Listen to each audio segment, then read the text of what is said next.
Hello, welcome to the channel. I am speaking with Dan Connell, who is a visiting scholar at the African Studies Center at Boston University and a retired senior lecturer in journalism and African politics at Simmons University in Boston. Dan specializes in human rights and development, democratic governance, journalism, third world insurgencies, and post-conflict transition. His current focus is on refugees and forced migration from Eritrea. He held a 6-year professional consulting relationship with the Norwegian Ministry of Foreign Affairs under the Peace and Reconciliation Department. Dan has visited 19 countries to follow the paths of Eritrean refugees, and more specifically, has been to detention centers that hold refugees in Egypt, Israel, and the Sinai Peninsula. Although his main area of focus is Eritrea, Dan has previously studied comparative politics and social issues across the African continent, the Middle East, and Central America. Dan is also an author and has written numerous books and articles about Eritrea, which are very famous within the Eritrean community, including Conversations with Eritrean Political Prisoners, Rethinking Revolution, and Against All Odds, a chronicle of the Eritrean Revolution, now with an updated reappraisal published in July of 2021. I'm pleased to have Dan on the channel. Welcome. Thank you. I'm pleased to be here. I'd like to start with the current conflict in Tigray. That's the region in Ethiopia where we've seen over the past year a devastating conflict which has displaced millions of Tigrayan civilians, Eritrean refugees, and more recently, the expansion of war into the Amhara and Afar regions has caused numerous casualties and distress as the consequence of the TDF's horizontal expansion to secure a humanitarian route has backfired. The Ethiopian and Eritrean military's actions in the region, in addition to ethnic militias, has been considered a very poignant aspect of the conflict, with crimes against humanity and war crimes being committed. Dan, what's your reflection on the current political and military crisis in Ethiopia? Well, it's been a brutal one. It, of course, started back in November of 2020 with Abiy Ahmed, the new prime minister, or recent prime minister since 2018, calling it a law enforcement operation that would take a few weeks. By that time, he had already sent a unit of special forces up there to try to arrest some of the Tigrayan leaders, and they had been stopped. And some Tigrayans, of course, marked the war as beginning with that incident. The spark, though, that started the actual shooting war was the Tigrayan seizure of an Ethiopian National Defense Forces headquarters and camp and a large arms catch. It's gone on since then, a lot longer than a few weeks is still going on. And as I understand it, the Tigray Defense Forces, the TDF, are closing in on Addis Ababa. They're about 120 miles outside of the city, and they're joined now by the Oromo Liberation Front, Liberation Army, which between the two of them, they're closing in on the capital from 3 directions. So this could end up becoming a much worse disaster for Ethiopia than it had begun, potentially splitting the country. Well, Dan, in September of 2020, there was a political crisis that occurred in which the Ethiopian government delayed the elections due to the COVID-19 pandemic. The Tigrayan regional government cited that as not being a valid excuse for the cancellation of elections and proceeded as prescribed by the Constitution to move on with elections.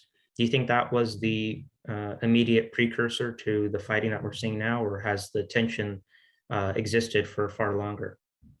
I think that if you try to pinpoint this for any incident, either the capture of the ENDF base or the elections, I think you miss the the point, as you made out in your question, that this is a long evolving crisis that has been coming since probably the beginning of 2019. And I think it's really important to see this as an accelerating crisis. The situation within Ethiopia deteriorated from then on, and it really came about as a result of the failure to include Tigray in the peace process with Eritrea. So in a sense, you could date this from July of 2018. I was going in and out of Ethiopia in those years 4 or 5 times a year as part of my consultancy with the Norwegians. And that consultancy had started on refugees and migration, something I'd already been working on for several years prior to the consulting arrangement. And it gradually shifted into a focus on peace and security, as we agreed, really, that the thing that was driving the refugee outflow from Eritrea was the undeclared national emergency inside the country that came out of the no peace, no war conflict between the two countries, between Ethiopia and Eritrea. And I mean, that you can break down even further, of course, as being located back with the breakdown of the peace process in 2002, when Ethiopia declined to accept the Border Commission decision. But, you know, again, trying to pinpoint a specific here misses the larger point. It's like saying Badme was the cause of the war between Eritrea and Ethiopia. And I think we all know that it was a much larger economic and political conflict and a rivalry between two political movements that was behind that. And I think that continued to be the case from 2002 on. So you get to 2018, there is a peace declaration made by 2 leaders of each country, Abiy Ahmed on the one side and Isaias Afwerki on the other. Nobody has ever seen a transcript of what that agreement was. And that's one issue here. There were a set of points that they agreed to publicly. There was a set of points that the Saudis reiterated when the Emiratis and the Saudis met with the 2 leaders a couple of months after the first signing. But the actual agreement was never public. All of us outside were hopeful, and inside, the people of Tigray and the people of Eritrea were both celebrating. They were very excited about this. I remember being up near the border and watching people going back and forth across the border. Eritreans were piling into Ethiopia, many of them touring Tigray for the first time, and seeing a highly developed infrastructure and a society that was very different from the one that they had pictured before they got there, thinking that they had stood still throughout the no peace, no war impasse. But they hadn't, of course. They had been busy building roads, factories, and expanding the towns and cities and so on, and the universities. Tigrayans and other Ethiopians coming up through Tigray were going into Eritrea at that time too. So there was a lot of back and forth in both directions from maybe September onward. And I think this was a problem for Eritrea on several counts. One that has been talked about is the economic differential. So the trade going back and forth was more or less in one direction. Eritrea didn't have very much to export to Tigray, but Tigray and central Ethiopia were exporting a lot of goods into Eritrea. Mattresses, beds, furniture, things that trucks were piled up with gear like this and goods going into Eritrea, things that were also made in Eritrea in some cases, but were much cheaper coming in from Ethiopia. So that was undercutting the market in Eritrea. But the other thing that was going on was that Eritreans were seeing something very different about Tigray than they had expected. And Ethiopians were seeing something very different about Eritrea. I remember meeting people who were just amazed at how little had changed inside Eritrea during this whole time. And this kind of messaging back and forth was undermining, I think, Isaias's rule. So there was quickly a shutdown of the border starting in late December. But there was an incident that took place in the beginning of January that was a positive one, and it certainly looked positive. Tigray had been left out of this peace process, so there were still hostilities between Tigray and Eritrea. The peace agreement, incidentally, that they signed back in the end of 2000 in Algiers, that Eritreans always cite because of the final and binding clause on the border, starts with a commitment to end all hostilities between the two countries. So there are actually two aspects of that peace agreement that had never been accepted. But let me not get stuck in the muck here. The Tigrayans had not been part of the discussions, and they wanted to be. They wanted to end it. I know that they were ready to get out of Badme, get out of the Arab area if they had to. But they wanted a commitment from Eritrea to end hostilities, end hostile propaganda, and end the threat of another war. In January, you may remember there was a picture that circulated widely on the internet in Hajar, where Isaias and Debretsion Gebremichael, the president of Tigray, were holding hands and walking together and chatting. It looked very positive. It felt very positive too. I was in Tigray maybe the end of January, beginning of February, and I met with Debretsion. And I asked him pointedly, where do you think this is going? And are you prepared to get out of Badme? He said yes. And he also said he thought that within weeks he was going to be in Asmara talking with Isaias. He was very positive. They had done surveys to figure out what it would take to relocate the base they had in Badme south, I think like less than 10 kilometers. They could create a new Badme very easily. So there was nothing standing in the way except the larger inclusion of the Tigrayans in the peace process. I was back again at the end of March, maybe a month or two later. No word yet from Eritrea. Debretsion was getting increasingly pessimistic. The person who could have made a difference here was Abiy Ahmed. He needed to get in and facilitate that contact. I think he had brought Debretsion up there to the border crossing in January and facilitated the contact between the two men, but then he dropped it. And this, I don't know how to interpret this, whether it was Isaiah saying, Abiy, lay off, or it was just Abiy being so involved in so many different things at that time that he just didn't follow through. But increasingly, it was obvious that he was not going to get engaged. And that left the TPLF out on a limb.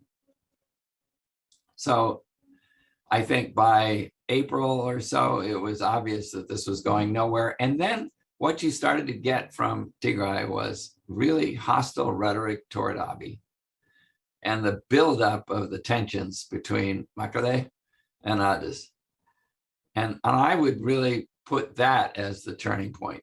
It was that breakdown of that contact. And in turn, that was triggered by the breakdown or failure to follow up between Eritrea and Tigray. Now, my interpretation of this is that Isaias never was prepared to make peace with Tigray. He has a grudge against the TPLF for many things, going back into the 1970s and 1990s when they made peace and got independence. And that tension between the leaderships and the two movements built all the way through the 90s until the border war exploded. And then if you look at the third round, the TPLF moved, the Ethiopian forces led by Tigrayans broke through Eritrean lines and occupied maybe almost a quarter of the country. They were stopped from getting into the highlands, and Asmara wasn't threatened. But they basically, when the truce came about, there were Ethiopians in a very large section of the territory of Eritrea. So that was when the peace agreement began to be hammered out, and it was hammered out in favor of the Ethiopians. There was a border zone there, a buffer zone, as you may recall, that was all on the Eritrean side. There were limitations on Eritrea's ability to control its own territory. This is a humiliation. And in fact, in any other country, a leader who took his forces into war and failed as badly as that would have been in deep trouble. You can look at the experiences recently of the US in Afghanistan and Iraq as an example of that. But this is being repeated now in Tigray. So Isaiah says, once again, now as the climax to this conflict that evolved from tensions between Asmara and Mekelle into tensions between Mekelle and Addis. And then you had the election thing that you mentioned. But all of that was a part of, I think, Tigrayan anger and frustration over the fact that they couldn't get to peace.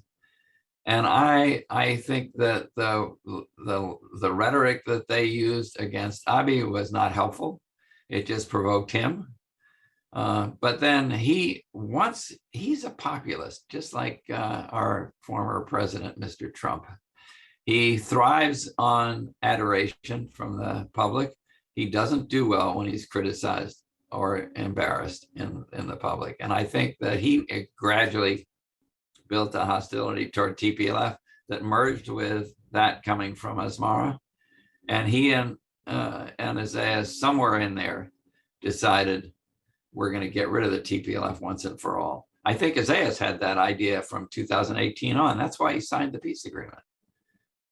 But Abiy was brought into it. And I think, in fact, that this whole conflict has been in some ways driven by Isaiah and Asmara. And Abiy has gotten on board and he's boxed himself in now so that he's lately saying he's going to go up to the front lines and lead the army. If he has to get martyred, that's the breaks. So, I mean, I think he's gotten himself into a corner that he can't get out of. Well, Dan, you gave a pretty good summary of the buildup of tensions between the two parties, but I'd just like to ask before I move on to my next question, do you think that initially when Prime Minister Abiy rose to power, the initial hesitancy from Isaiah until after Abiy replaced the intelligence people in the government, do you think his hesitancy to actually accept the peace agreement was a sign that he needed to wait for the TPLF to actually be removed from power in Ethiopia? Do you think that was a warning for what we're seeing today? Well, I warning, yes, but we'll never know the answer to that because the TPLF hasn't been removed, and it doesn't look like it's going to be. But I think that, the effort to remove the TPLF from the centers of the control of the armed forces, the security services, and so on was underway almost from April of 2018 on, when Abiy came into power. He was steady in that process.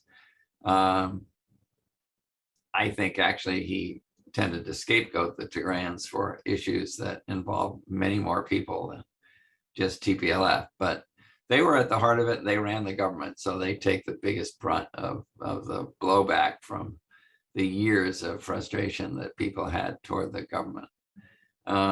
And I think, I mean, this is another issue. I think the TPLF missed a big opportunity to restructure Ethiopia in a more democratic way. And they're still paying the price for that and the hostility they get from many people in the country. But yeah, I don't think Isaias was in this in the beginning to fully make peace. He was in it to get rid of the TPLF and then to play a dominant role in the relation with Abiy so that he could dominate the larger region. And I think that's been his ambition ever since I've known him in the 1970s. I remember, if I can go in this sideways direction, in 1993, right after the referendum on Eritrea's independence, that basically codified what was already a fact. I had an interview with him, and I asked him at that point, you know, now that you've succeeded and you've got independence, how do you see things going with the relations between Eritrea and Ethiopia? And he said, basically, there's no limit on these relations. We can start with economic relations and eventually get to political relations. And I said, you know, would that lead to a federation or a confederation, do you think? And he said, there's no limits. And I remember in the 70s talking about the struggle to break with Ethiopia as a way of basically creating a base, Eritrea, that could transform itself and then come back and be in a relationship with Ethiopia as the dominant partner. I think he's still got that ambition. So I don't think there was much chance of this going in a very different direction than it did, unless Abiy Ahmed was a lot stronger, a lot more clever, and a lot more farsighted than he turned out to be. Maybe this is an extrapolation, but could you say that Isaias is the African Mussolini in that sense? Maybe he's certainly the African Machiavelli. Well, to turn from the current events that are occurring in Ethiopia and Eritrea, I'd like to go back to some of your research focus before you studied refugees. One of your most infamous books, Conversations with Eritrean Political Prisoners, is both a narration of the interviews you conducted with 5 critics of the Eritrean government, who were former liberation fighters and members of the government at the time, as well as it being a looking glass into the political reality of Eritrea during the height of the border war that you mentioned between 1998 and 2000. Who were the people that you interviewed for the book, and how did you decide to speak with them? Well, you know, I didn't start out with the idea of a book. I started out with the idea of a paper. And it came out of an understanding of the role of the EPRP, the Eritrean People's Revolutionary Party. Interestingly, maybe it has the same initials and structure as the Ethiopian People's Revolutionary Party, EPRP, because it had some common roots in the student movement in Addis back in the 60s. But it was the role of this party that was interesting to me in the 90s. As I watched the way the government functioned, it seemed to me that there was still an inner core guiding the government, and that the state institutions that were being created were largely a facade. And so I wanted to know more about the role of the EPRP. Isaias had announced it in 1994 at the PFDJ founding Congress when EPLF transformed itself into PFDJ. But it never got talked about after that. He announced that it had been dissolved just before the liberation and left it at that. People didn't talk about it. So I was concerned at the lack of transparency, the lack of debate in public, certainly, about the future of Eritrea, the conduct of the war in the 98, 99. And so in the beginning of 2000, on a trip to Eritrea, I wanted to talk about it with Haile Duro, Haile Wildetensai, who I knew had been very involved in this, and basically one of the organizers of it. He was the Yemeni of his time. Yemeni Gabrav now is head of the PFDJ. And so I had been talking with Duro for years about the function of the political cadre, the structure basically of a party, without calling it that. I had been hearing from people since the 1970s that there was a party inside EPLF. I had been hearing about many of the crackdowns on dissent, the Menka Yamin, as you mentioned to me, in one of the correspondences, one of our correspondences. And so I wanted to see how that party had functioned and whether it was still functioning or something like it. So I sat down in March with Duro, and as I mentioned in the onset of the book, I got an interview for about 10 minutes to talk about current events. And when I said I want to talk about the party, he closed the door. Foreign ministry, he was then the foreign minister, and we went on for hours. And that started this. That's March of 2000. That's before the third round of the war. So we were still in the build-up stage for the next round of fighting. And it was a fascinating discussion. It helped me to understand much better the way the party came into being and the way it functioned. So I started to put together a paper on this in 2001 for the International Eritrean Studies Association conference that was going to be held in Asmara in July. And that really, I followed it up with another conversation with Haile to get more details, but it was just him at first. Then I presented the paper, and Mahmoud Sharifo, who was one of the people I interviewed, came up to me afterwards and said, you know, Dan, you got some things right and you got some things wrong. I said, all right, let's talk about it. So as you could see, he was then one of the people I interviewed after that. And that began to go into other directions. So I met with Petros Solomon several times, actually, but one that I taped and transcribed.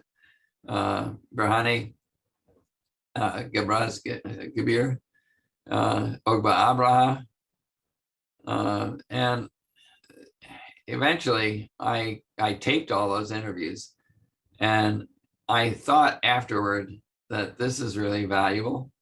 I wasn't quite sure what to do with it. And then, of course, as you know, I got ousted from Eritrea in 2002 for criticizing the regime for the crackdown against these people.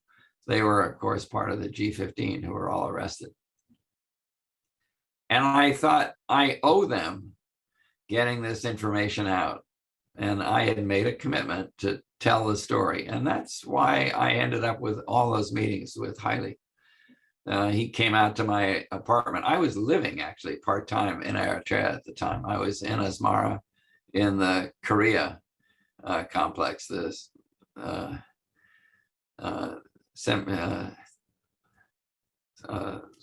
Semble apartment complex. Right, Semble, I'm forgetting because I call it Korea all the time because of the developer.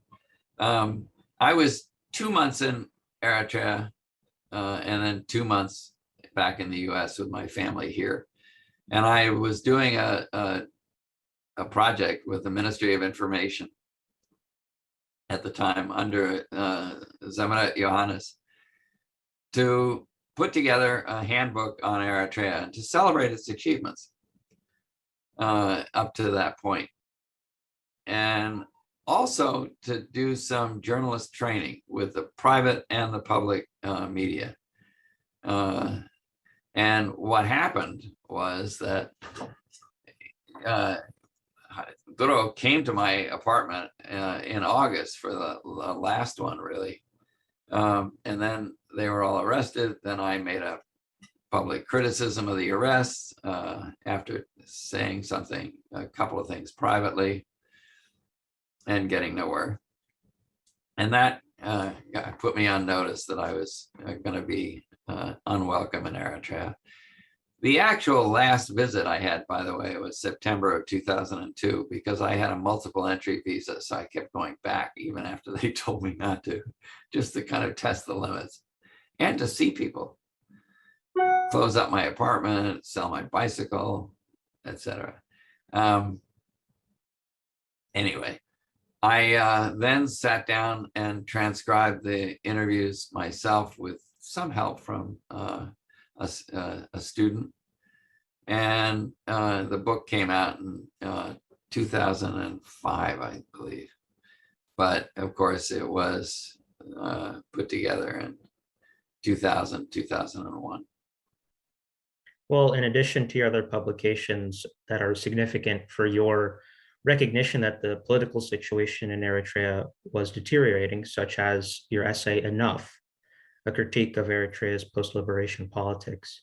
You mentioned numerous times that the criticism of the government and its policies was something that you faced a lot of backlash over because of the recent memory of the struggle.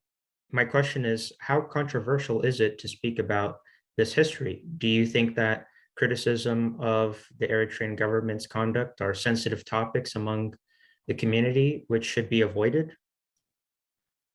No, I don't. Clearly, I've been speaking about them for some time. And I think that the reason to speak about them is without talking about these things in public, you can't grasp what's going on in the country, and you can't correct when there are mistakes being made because nobody wants to acknowledge them. And I think this is a great weakness of the political movement that goes back all the way into the 1970s, maybe, when it was more appropriate to keep things under wraps for self-protection. But, you know, in the 1990s, the lid was still on any discussion of any mistakes or flaws, and the regime was consolidating into a single party, basically a dictatorship, and there was no transparency in that process, and there was no discussion of it, and I think we're seeing the costs of that now. I was also going back and forth to South Africa during that time, and I was having discussions with people in the ANC, the African National Congress, and the South African Communist Party about their situation. And incidentally, I sat down with the editor of the SACP's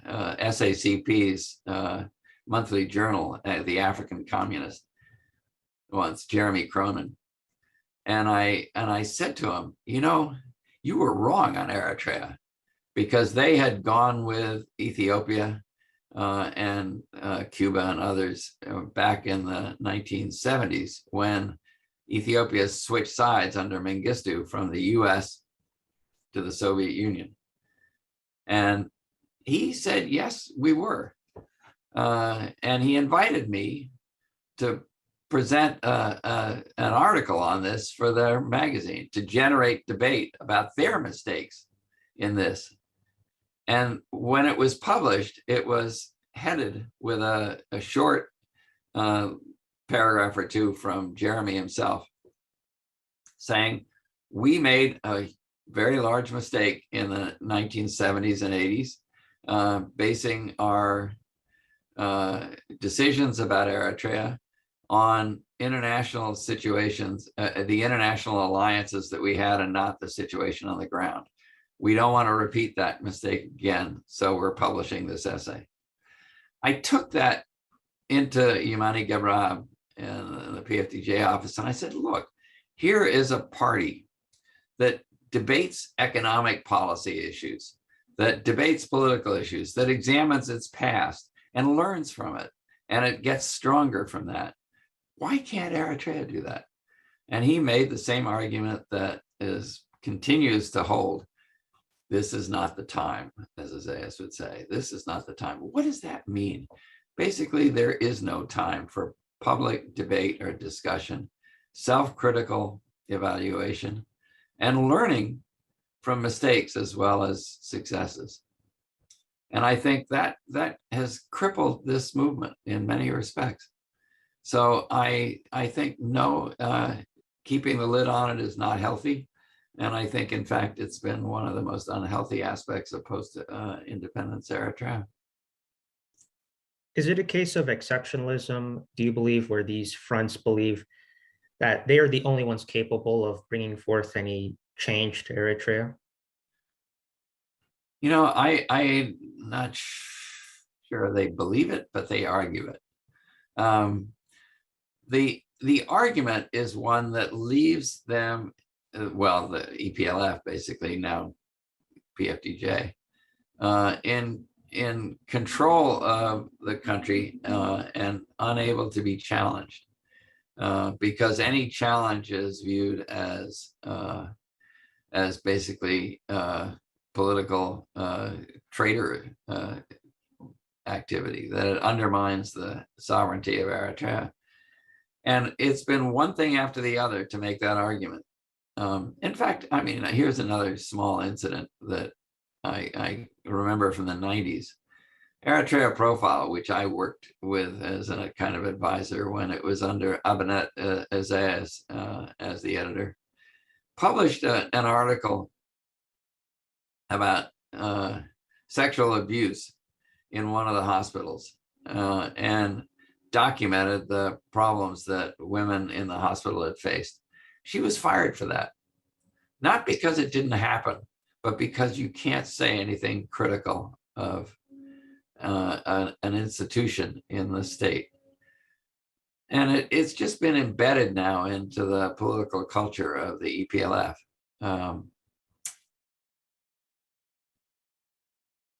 Dan, it's certainly an unfortunate set of circumstances that has accumulated over the time. But one point that you always stress in the conversations that you have with Eritreans about the political situation is learning from other countries about their experience and how they made transitions from more authoritarian styles of government to democracy. In the context of the African continent, we've seen how countries like Ghana, South Africa, and Tunisia have made increased constructive efforts in order to reform their respective governments. How significant is that learning from other countries to Eritrea, and how strongly would you stress that for change to occur? Well, I think it's very important. I think, the Eritrean exceptionalism is as a way of controlling people's thinking. And I think that you can learn from other movements, their mistakes as well as their strengths. So, for example, the book that you mentioned of mine, if I can do a plug, Rethinking Revolution.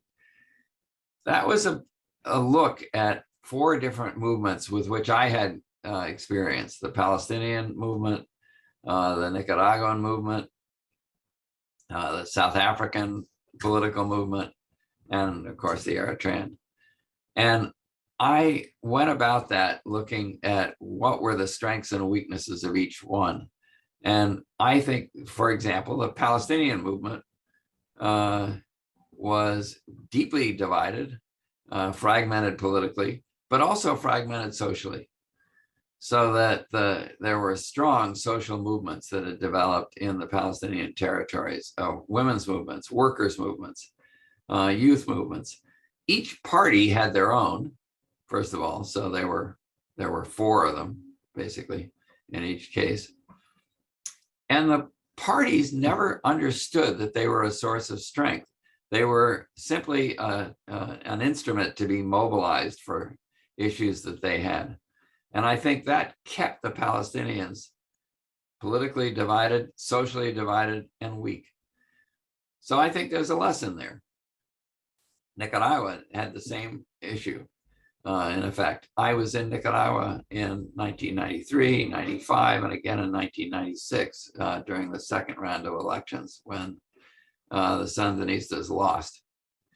And the women's movement in Nicaragua was dynamic, strong, active, engaged at the grassroots level all over the country. There were several different organizations, but they cooperated together, unlike the Palestinians. And the party in Nicaragua also saw them in a transmission belt kind of approach to organizing. And as a result, you had in the second election in '96, Daniel Ortega lost again because you had women who were out. They would vote for them if they were pro-Sandinista, but they wouldn't work for them. And so the party lost all that grassroots strength that they could have had. So once again, I could go into the South African example too, where you had a trade union movement that was very strong and refused to submit to ANC control after the end of apartheid there, even though the ANC came in asking them to do it. And they have remained a dynamic force in South African politics.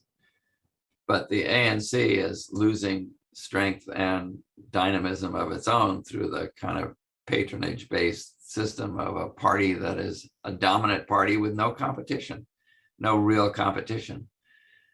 So I think the lessons from all this point to the fact that political competition is important in keeping a leading force like EPLF, PFDJ in a dynamic relationship with its own population, where new ideas get created and tested, and bad ideas get discarded.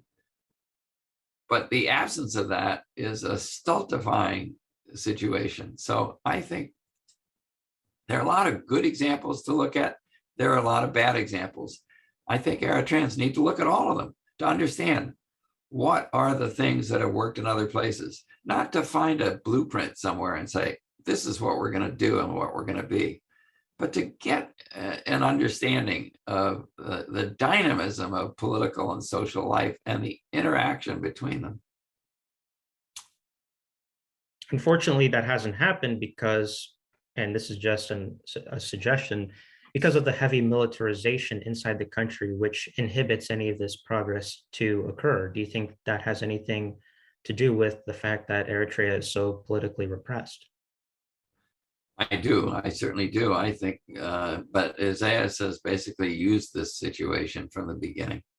You'll remember there was a constitution that was ratified overwhelmingly in May of 1997. It was another year before they went to war, but Isaiah put off the implementation of the Constitution based upon the fact that he insisted that the Constitution couldn't go into effect until they had elections and a new government. Why? And then when they went to war, it was, no, we're in a war situation. You can't have elections or a constitution when you have a war going on. And then, of course, afterward, it went on a shelf and was given up. So I think this has been more excuse than reason. Well, in closing, I'd like to ask about Eritrea's involvement in the current conflict that we're seeing in the Tigray region of Ethiopia. It seems to be an overlooked detail in international media and among political circles throughout the world. But unfortunately, the Eritrean military has had a devastating impact, repatriating thousands of Eritrean refugees, razing the camps in Hitsats and Shemelba, and killing civilians of the Tigrayan ethnicity. If there's any country which has been found guilty of foreign interference, it is Eritrea. And President Afwerki and his generals almost seem to be in control of the military objectives. Maybe that's an embellishment of what's happening, but nevertheless, when it comes to waging the assaults on the TDF, it seems to be in the early parts of the conflict due to Eritrea's involvement. My question is, to what extent do you hold Isaias and the PFDJ regime accountable for starting this war, or at least contributing to the impact of the war? And do you think that he's acting vicariously through Abiy Ahmed in his military pursuits? Well, I think we were discussing this a little earlier, and I would reiterate that I think Isaias has been intent on this conflict for a long time. He basically lost the last war, and he wanted to win this one. And he wanted to win not just a victory in a sense, but he wanted to win by demolishing his foe, not just the TPLF, but the Tigrayan people's strength and ability to rebound. So this has turned into a very ugly conflict in that way, with the transformation of the Eritrean army from the one that I knew in the 1970s, 80s, 90s into something much more vicious and brutal. I have had interviews with refugees who have been told by superiors that they had to go out and commit the atrocities that they've been involved in, or they would be held responsible by their own leadership for basically disobeying orders. The result, as I've gotten into a bit in the latest version of Against All Odds, my first book, now my last, has been the corruption, I think, of a generation of young people. In the book, I mentioned the experience of being in Uganda back in the 1990s, when I was working on a project for Human Rights Watch on the arms trade in the region, and interviewing people from the LRA, the Lord's Resistance Army. You may remember they were a cult that was led by a man named Joseph Kony. And I interviewed two people, a young boy and a young girl, separately, about their experience. And they each told me basically the same story. They were kidnapped, they were taken in for training and inducted into the LRA. And then they were put in a circle where somebody who had tried to escape was thrown in, and they had to beat him until he was dead. That was an initiation, and it basically made them complicit in the killing. The two people who talked about this continued on, of course, doing this again and again and wreaking havoc in Uganda and actually in the Congo and Southern Sudan. But they spoke with no emotional affect. They were so traumatized, it was like a monotone. It was like somebody else was speaking through them. I think they were suffering deeply of post-traumatic stress syndrome, PTSD. And I think you're going to see the Eritreans who were put into this war and forced and encouraged to loot, rape, pillage, and kill are going to carry this with them now when they come back into Eritrea. They're going to need a lot of counseling, a lot of help in healing. Now, I don't mean to make them victims, but they are. In a sense, Isaias and his plan here has made the Tigrayan people a victim. He's made the Eritrean people victims as well. And he could be the one behind the breakup of Ethiopia. So this is turning into a disastrous situation on so many different levels.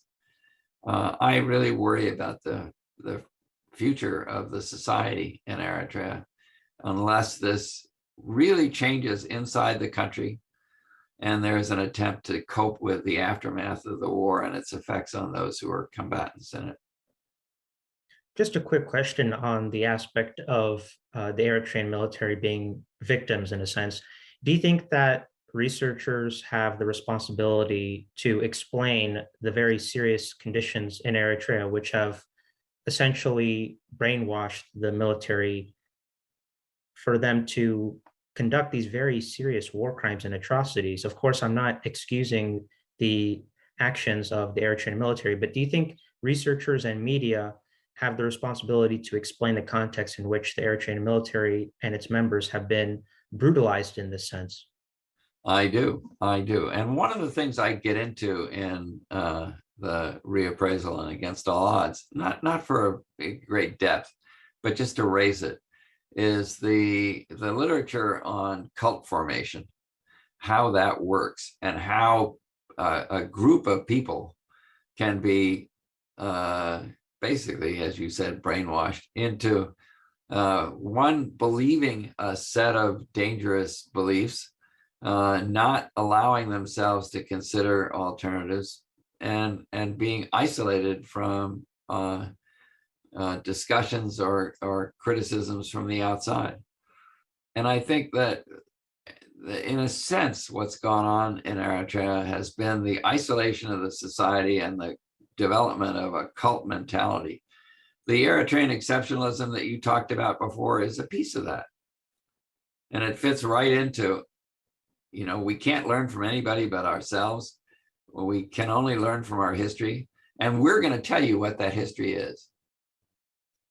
In that situation, I think there's a recipe for the kind of situation, the outcome that we've got. And I think, yes, I think researchers have to pick this apart and understand it, because you have to find ways of healing both individuals and the society at large in this situation and get beyond it. I think Eritrea still is a remarkable society with a great potential that has sadly been untapped and in part not allowed to really burst out and show its own strengths and develop. Well, Dan, finally, I'd like to ask, in the preceding months leading up to the conflict, we know that the buildup of tensions between the Eritreans and the Tigrayans in particular was essentially a precursor to the fighting that we're seeing today. Do you think that the war needs to be moved into a political arena in which these issues over the border and political and economic issues can be managed? Is that even possible given the relative democratic Ethiopia and the complete dictatorial authoritarian nature of Eritrea? Is that even possible? I mean, possible. I think it is, but it requires some changes in Eritrea. I think if we go back a little bit to 2018 and beginning of 2019, you could see how quickly Eritreans and Tigrayans got together. People, of course, are related to one another along the border, but there was a celebration and a letting go of all the propaganda and anger and grievances that each one had. I mean, it wasn't like it disappeared, and you can't just forget on both sides here. But it was a rapid move into a reconciliation phase. I think things have gotten much worse since then, clearly, and it's not a simple thing of just signing an agreement and everybody's going to love each other and go forward. But I do think that my experience in both countries is that people, apart from the leadership, know very well that they're related, that they're cousins with each other, that they have to get along, that Eritrea's future is wrapped up with what happens in Tigray, and Tigray's future is wrapped up with what happens in Eritrea. And I think with time and effort and open discussion, they could each get through this and go in a new direction from what's been there. I think the opportunities, as I described earlier, were missed where that could have happened, but they're not gone. They can't be gone because the two people still live next to each other and are wrapped up. I mean, you look again at history. France and Germany, for example, had two world wars when they massacred each other. The French and the British fought each other for a century before that. And in every case you look at, there have been these intractable conflicts that people thought would never end, and yet they do. Northern Ireland was an example of that, although the Brexit mess could screw that up. But, again, look at other examples and take confidence that you can do it too. Is this possible as long as Isaias Afwerki is in power? I doubt it. But, there again, I don't think the TPLF has a role in replacing him. I think the Eritrean people have to take that on. And maybe people in the Eritrean military who have been so badly used. Dan, I'd like to give you the final word. Well, despite all these critical problems, I still think there is hope and possibility in the future, but it's going to be a difficult road to get there. Dan, I'd like to thank you for your time, for speaking with me. Pleasure. Thank you.